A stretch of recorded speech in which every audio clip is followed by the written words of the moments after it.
for being here tonight. I'm a little bit taller. My name is AJ Feeney Ruiz. I am a business owner from downtown. I live kind of at the pivot point of District 97, if you look at it up there. I can get to either side of the district in about 10 to 15 minutes from where I live, 2 blocks away from the State House.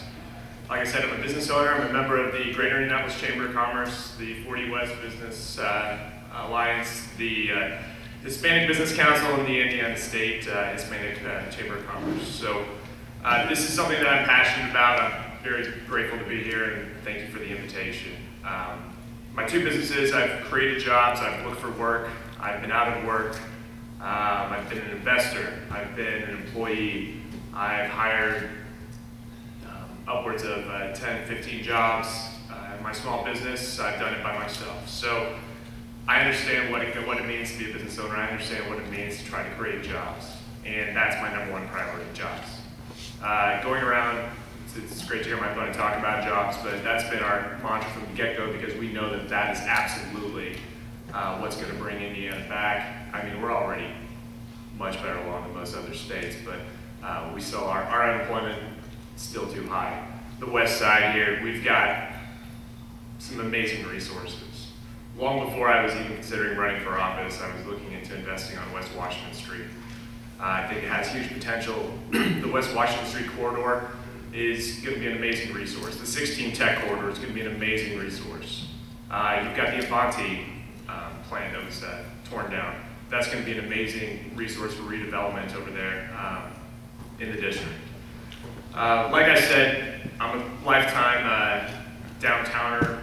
I started going to school there when I was 5 years old. I've lived in or around Indianapolis. My mom sent me to private school, public school, and non-traditional school growing up. I had the opportunity actually to hear Dr. Butts speak at the last 40 West business meeting, and Wayne Township schools are definitely in great hands and go in the right direction. And like I said, my experience with public education makes me a firm believer that it can be done right, it can be done well. The opportunities that exist here in Wayne Township didn't exist in my district where I went to school for high school. And we had to look out of the state actually because no schools in Indianapolis at the time really offered that were viable for me to get to. You know what, running for office is interesting. I, as a business owner, had to balance those 2 things out. Made the decision to be a full-time candidate at the beginning of June and been out there meeting voters, hitting doors, going to meetings. We got 28 recurring business meetings, or different meetings of different sorts, neighborhood meetings, chamber meetings, etc. And it's an amazing opportunity to meet everybody. And I think that's the biggest thing about being a candidate for office is that it's humbling because we get an extraordinary opportunity to do something that a lot of folks don't get to do, and that's be able to meet everybody out there in such a diverse and amazing district.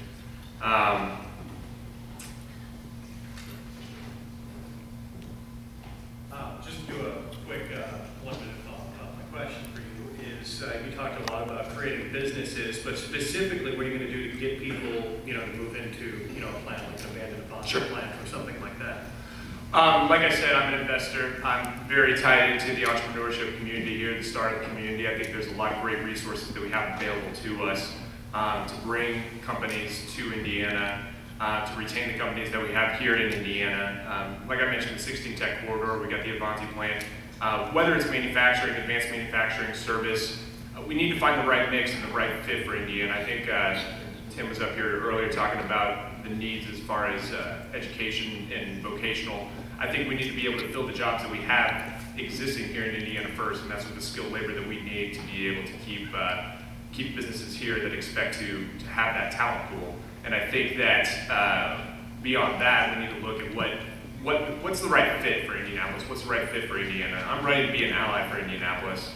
That's kind of what put the fire in my belly, was realizing that we didn't have a lot of folks that were out there for the urban centers, were out there for Indianapolis at the state level. And it's things like that, looking at those urban issues that I'm passionate about.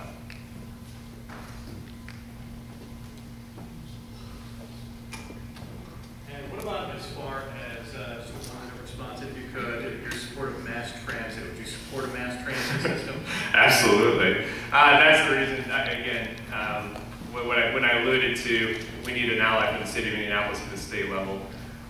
The day after the mayor was reelected to be mayor, he went to the State House and said, give us an opportunity to vote on mass transportation, let us be the masters of our own destiny when it comes to this, and essentially was given kind of a cold shoulder.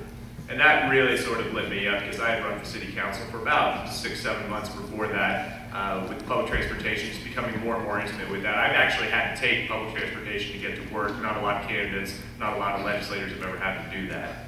So, you know what, yes, public transportation, bring it up and down the Washington Street corridor. Let's bring those folks to the jobs and the jobs to the folks, and that's, you know, that's what it is. So, I got a little more time. My opponent and I are about the same age. I'm a little bit older, a little bit more experienced. I come from a bipartisan, nonpartisan background, and you know what? I had that private and public sector experience, and I do hope you consider me, and thank you for the opportunity to be here tonight.